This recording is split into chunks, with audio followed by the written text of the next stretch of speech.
তো গাইস আসসালামু আলাইকুম। ওই একটা ফল আছে প্রায় 90 কেজির উপর হবো। তো এই ফলটা আমার সেটা ভাঙা দুলা হয়ে আছে, ওই শূন্য করবো। হ্যাঁ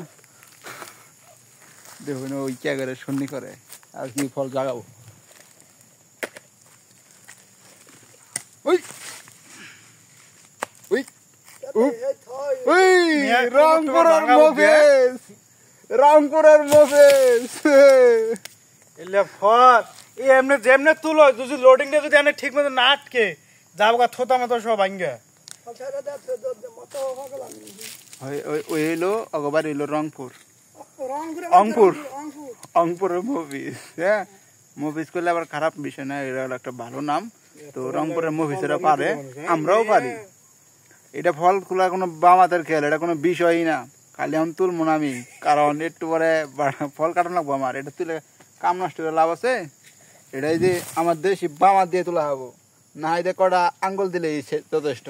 আর ওই যে সেটা ভাঙা হারা দিন পরিশ্রম করতেছে, এই না আমাকে তারা কিচ্ছুই না আমাকে না গেলে, খালি আমরা এই কামটাই করবো না দেখিয়া। ওই ওর নাম কই দিল, আমার লোডিং আছে, ওর নাম কই দিল, ওর নাম হলো লাঞ্চাও মিয়া ওরা। কান্দে তুলে নিয়ে তো গাইস পাম বাগানে যদি সহজ সহজ কাম করবার চান তাহলে এরকম বড় বড় গাছে কাম করবার আইন যায়, একটা ভেঙে যাবো। এটা ফল তো